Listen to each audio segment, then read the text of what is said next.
علی بھائی اکثر لوگ آپ کا ایک کلپ کاٹ کر کہتے ہیں جس میں آپ نے کہا کہ یوراج سنگھ کو ولی کہا تھا. او میرے بھائی یہ آؤٹ آف کانٹیکسٹ ہے.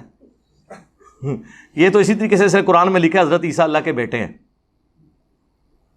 لکھا ہوا ہے, لیکن ساتھ لکھا ہے لقد کفر الذین قالوا ان اللہ هو المسیح ابن مریم, اور لقد کفر الذین قالوا ان اللہ ثالث ثلاثہ. وہ کافر ہیں جو کہہ رہے ہیں اللہ تین میں سے ایک ہے اور اللہ عیسیٰ ابن مریم ہے. یہ تو آؤٹ آف کانٹیکسٹ ہے نا. اگر آپ اتنا لے لیں, میں نے یہ کہا تھا کہ اگر کوئی شخص ولایت یہ مانتا ہے کہ کوئی کرتب کر کے دکھا دے یا روٹین سے ہٹ کے کوئی کام کروا دے, چاہے اس کے عقیدے برے بھی ہوں, تو پھر یوراج سے بڑا کوئی ولی نہیں ہے. یہ میں نے پھکی الزامی طور پہ یہ کہا تھا. اور میں تو تہاڈے ولیاں نو ولی مننے سے تیار نہیں ہاں, تو میں سکھاں دے ولیاں نو کتوں ولی مان لینا ہے. پھکی میں جو کرائٹیریا بنایا ہوا ہے صحابہ اور اہل بیت والا, وہ میں تہاڈے بابے نو نہیں منتا, تو سکھاں نو میں کتوں مننا ہے؟ وہ تو ویسے ہی کافر ہیں لاجیکلی. تو وہ میں نے پھکی دی تھی کہ اس نے انگلینڈ کے بالر کو یہ دھمکی دی تھی کہ میں تجھے پوچھ لیتا ہوں, اور یہ تاریخ میں پہلی دفعہ ہوا ہے اور شاید آخری دفعہ ہو کہ ایک فاسٹ بالر کو 6 بالوں پہ 6 چھکے مارے ہیں اس نے, انگلینڈ کے بالر کو. سپنرز کو گیری سوبر نے مارے ہیں, پچھلے دنوں اس نے بھی مار دیے ہیں, پولارڈ نے. لیکن فاسٹ بالر کی تو کوئی ایک آدھ بال تو کوئی یارکر بھی لگ سکتا ہے, وہ کیچ ہو سکتا ہے, کوئی سنک نکل سکتی ہے, چھکے کے بجائے چوکا ہو سکتا ہے, یہ بھی چانس ہوتے ہیں. تو میں کہ پھر انہوں ولی مان لو تسی, انہیں تو کر کے دکھاتا جے. اور تواڈے سارے ولی کٹھے ہو کے نا کوئی ایک پاکستانی بیٹسمین کو 6 چھکے دوا دیو تو تہاڈا ولی بھی مان لاں گا.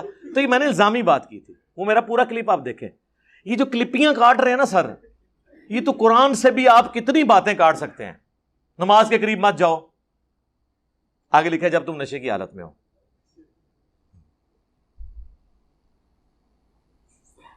ایک بدری صحابی کو حضرت عمر نے کہا, صحیح بخاری مسلم دونوں میں ہے, یا رسول اللہ اجازت دے اس منافق کا گلا کاٹ دوں. یار حضرت عمر ایک بدری صحابی کو کہہ رہے ہیں منافق اور قتل کی دھمکی دے رہے ہیں. توبہ توبہ توبہ توبہ. لیکن یہ میں نے کلپ کاٹا ہے حضرت عمر کا. پوری بات یہ ہے کہ اس نے رسول اللہ کی مخبری کر دی تھی اور کفار مکہ کو کہہ دیا تھا کہ حضور ان قریب تم پہ چڑھائی کرنے والے ہیں, اور یہ جو میں نے حضور کا سیکرٹ لیک کیا ہے اس کے عوض تم میرے اہل و عیال اور میرا مال جو مکے میں ہے اس کی سیفٹی کی ضمانت دو, کیونکہ میں نے حضور کا راز تمہیں لیک کر دیا ہے. اب نبی کے راز کو لیک کرنا, رسول اللہ کے ساتھ غداری کرنا منافقت ہی ہے نا, اور کیا ہے؟ عملاً تو نفاق ہے نا, عقیدے میں نہ ہو تو. لیکن کمزوری ایمان کا شکار ہو کے اس نے کیا. حضور علیہ السلام کو اللہ تعالیٰ نے وحی کے ذریعے بتا دیا. آپ نے مولا علی کو اور ایک اور صحابی کو بھیجا کہ فلاں جگہ ایک عورت ہے جس کے پاس وہ خط ہے, وہ خط مشرکین عرب کے پاس نہیں پہنچنا چاہیے. حضرت علی جو ہے وہ باقی ساتھیوں کو لے کے ایک جگہ پہنچے, اس عورت تک پہنچ گئے, اس عورت کی تلاشی لی, وہ خط نہیں ملا. اس عورت نے کہا میرے پاس کوئی خط نہیں ایسا. حضرت علی نے کہا کہ جس شخص نے مجھے بھیجا ہے نہ وہ جھوٹا ہے, اور جس نے اسے خبر دی ہے نہ وہ جھوٹا ہے, یعنی اللہ اور اس کا رسول عز وجل و صلی اللہ علیہ وآلہ وسلم. اگر مجبوراً تیرے کپڑے بھی اتروانے پڑے تو میں وہ خط ریٹریو کروں گا. پھر اس نے اپنا جوڑا کھولا بالوں کا, اس میں سے وہ خط نکال کے دیا. اب وہ خط جس نے حضور کی بارگاہ میں پیش ہوا تو ریاکشن آپ سمجھ نہیں سکتے تھے. حضرت عمر یہ نہ کرتے تو کیا کرتے؟ ابن ابی بلتا وہاں پہ بیٹھے ہوئے ہیں. حضرت عمر کہتے ہیں یا رسول اللہ اجازت دے میں اس منافق کا گلا کاٹ دوں جس نے آپ کے ساتھ غداری کی ہے. آپ نے فرمایا عمر چھوڑ دو. بدری صاحب کی اگلی پچھلی غلطیاں اللہ نے معاف کر دی. یعنی حضور نے ان کے اس عمل کو کمزوری ایمان سے تشبیہ دی اور ان کی نیکی کی وجہ سے ان سے صرف نظر کر دیا, بدری ہونے کی وجہ سے. حضرت عمر پہ بھی کفر نہیں لوٹا اس کو کافر کہہ کے. کیوں؟ حضرت عمر جینولی سمجھتے تھے کہ یہ کفر ہی ہے نبی کے ساتھ غداری کرنا. اس ایک حدیث سے کتنے مسئلے محدثین نے نکالے ہیں کہ اگر کسی کی تعویل کی غلطی کی وجہ سے کسی کو کافر کہہ دیتا ہے تو اس کی طرف کفر نہیں لوٹتا. پھر یہ کہتے ہیں نا فلاں فلاں کو کافر کہتا ہے تو آپ اسے کافر کیوں نہیں کہتے؟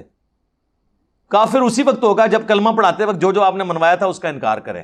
اللہ, رسول, آخرت, ختم نبوت, قرآن, بس باقی کسی کے انکار کرنے سے آپ کفر کا فتویٰ نہیں لگائیں گے، اس کی تعویل کی غلطی ہو سکتی ہے، اس کو جو بات پہنچی اس میں وہ یہ سمجھتا ہے۔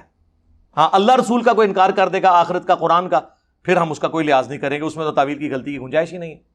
تو یہ ایک ٹیکنیکل بحث ہے باقاعدہ۔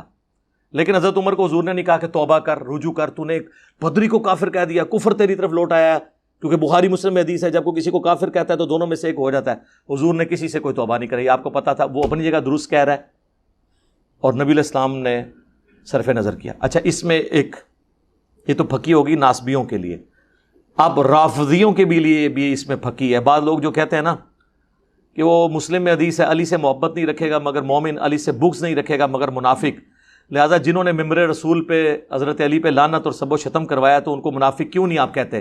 سر اسی لیے نہیں کہتے کہ حضور نے ابن ابی بلتہ کو منافق نہیں کہا،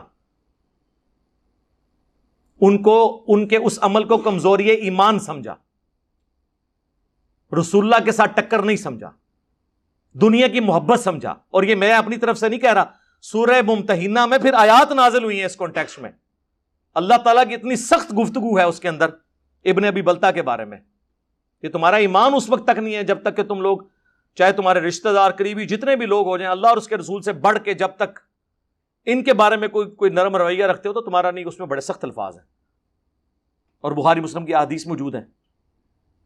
تو اس سے یہ پتہ چلا کوئی شخص برا عمل دنیا کی محبت میں ڈوب کے، نفس سے مغلوب ہو کے بھی کر سکتا ہے، ضروری نہیں ہوتا کہ آپ اسے منافق کہیں۔